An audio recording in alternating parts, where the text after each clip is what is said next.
My name's John Daly. I'm sitting here in Bruges, Belgium with Seppe Vanbelle, the artist of this painting. I'm this guy, and I'm that guy up there. This work, one of the things I try and do with my public speaking is I always say, you begin change. That's my website, youbeginchange.com.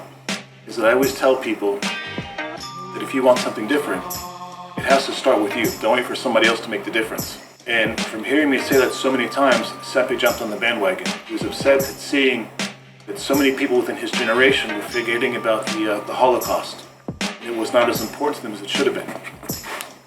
So Seppe picked up the mantle, should I say picked up the brush, and painted this amazing piece of art. That's me here. Now, of course, you've got my brain tumor scarf at the very top.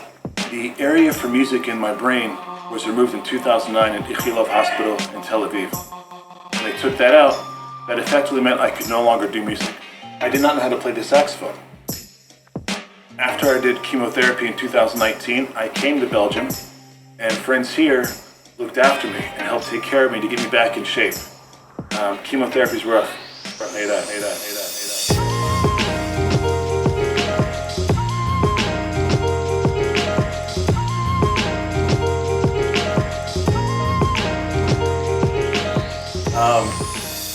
A friend of mine has a saxophone shop, the owner of Sax4Pax.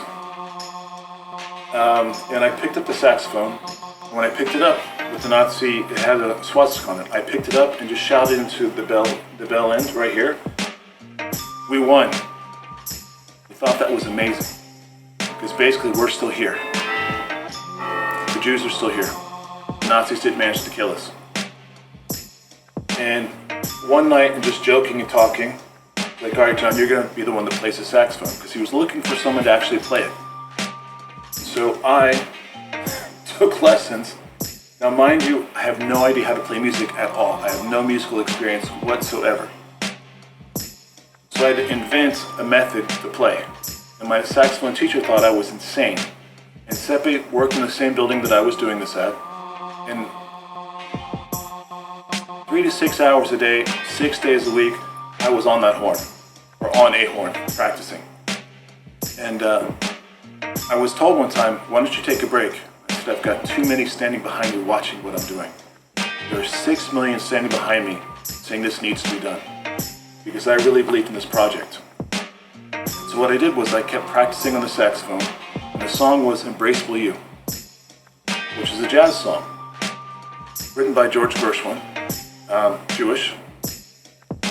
The irony here, for those that don't know history, in 1935, jazz music was outlawed in Nazi Germany, and Jews were forbidden from playing music in Nazi Germany. So this was basically a win on a win on a win on a win. A Jew who can't play music, playing music.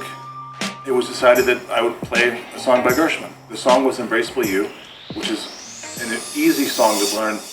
I would walk the streets of Bruges listening to Embraceable You, and different versions of it in my headphones, my earbuds I should say.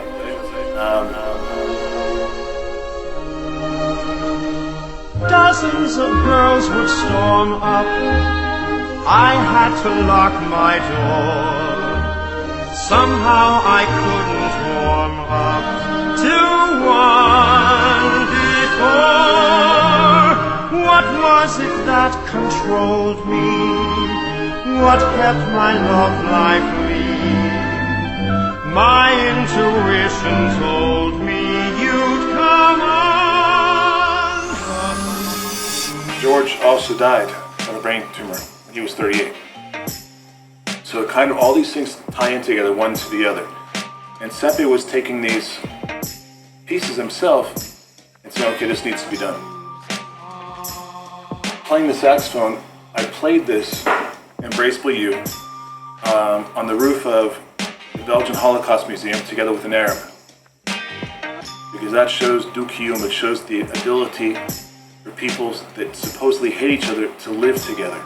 Not just live together, but to work together, which is the whole idea of what we should be doing as humans. In Judaism, we call it Tikkun Olam. Tikkun Olam means to try and fix the earth. And that's one of the things we're trying to do. We're trying to make the world a better place. The kippah on top of my head, the yarmulke, that I'm wearing here, was a gift from a bar mitzvah of someone who was a great-grandson of a Holocaust survivor. I would not touch this without having something on me that was proof of Judaism. And of course, I always wore my neck with my Star of David. This represents part of a tunnel in Terrorism, which you can see in the movie Escape from the Maine.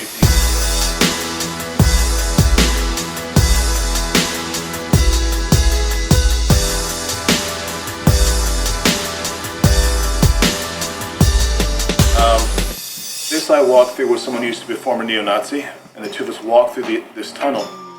During the whole walk through, everyone that walked through this tunnel knew they were going to get killed on the other side. Which is that guy at the very top corner, and these guys right here, which I'll explain each one at a time. The guy in the water is me. October 7th, 1990, a group of 7 neo-Nazi skinheads tried to murder me in Daytona Beach, Florida, by drowning me. So, 32 years ago, from this very day, right now while we're filming, I was in the hospital because people tried to murder me. And now I have the opportunity to be here in Europe talking about power of life. They attacked me, beat me, dragged me to the ocean, and 2 sat on me, held me by the throat, so I breathed in the salt water, and I felt myself die that night. And ever since, I have always felt like you must stand up to make change. If you want something different, and I knew that I had to keep fighting anti-Semitism, and my way to do it was to speak out against these guys, and I've been doing it for over 30 years. So 32 years ago, I was in the hospital after this attack, and now I'm in Bruges, Belgium. I never saw this coming full circle like this. No one ever would have dreamed of it. Here is a drawing of Janis Korczak. He's the statue at Yad Vashem, the Holocaust Museum in Jerusalem. What's famous of him was he ran an orphanage in the Warsaw Ghetto. The Nazis came for the children, and he felt like he had to protect the children, and they told him, look, you don't have to go. And the statue in Jerusalem, he has 1 arm around them, but not 2, because he could not fully protect the kids. So he went with them to Treblinka, and they all died. They were all murdered.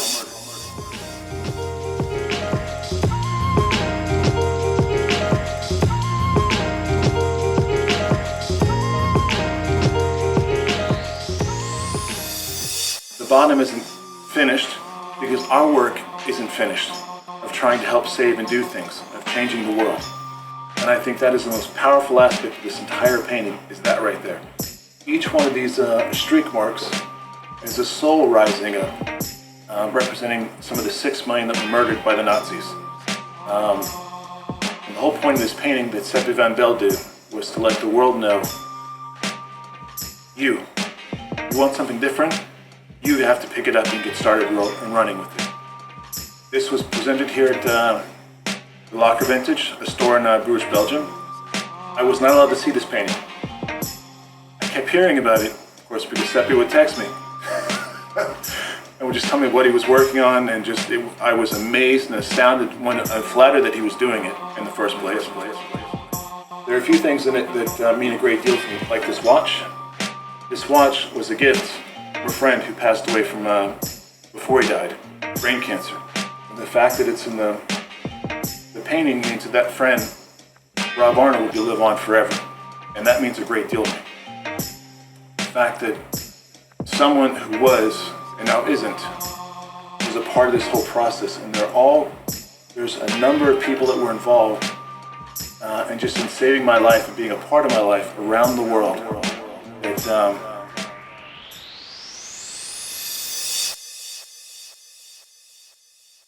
I recently celebrated the 32nd anniversary of being murdered. And that's the day that I pause and just do what in Hebrew is called a cheshbon nefesh. You take a look at your soul, and did I deserve the last year of my life? Do I deserve the next year of my life? What can I do to improve John, to make John better, make John a better person for this planet? What I tell people when I explain this painting is that this guy is terrified as much as that guy is. Well, that guy wasn't scared at all because he was already felt like he was dead. Here, I knew I had a third brain surgery coming up. And honestly, I did not know how I would come out of that surgery. The second brain surgery, I came out of somewhat paralyzed, and I was afraid the same would happen with this one. So I had pictures of me in intensive care, moving my fingers, just showing that I could still play.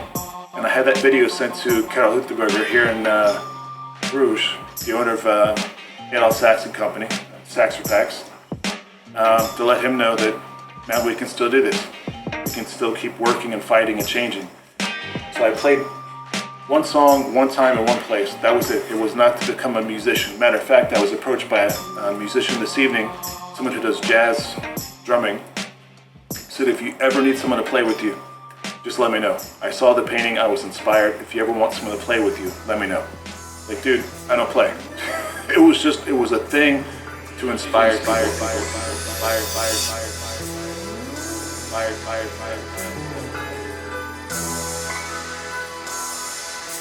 To inspire people, and that was it.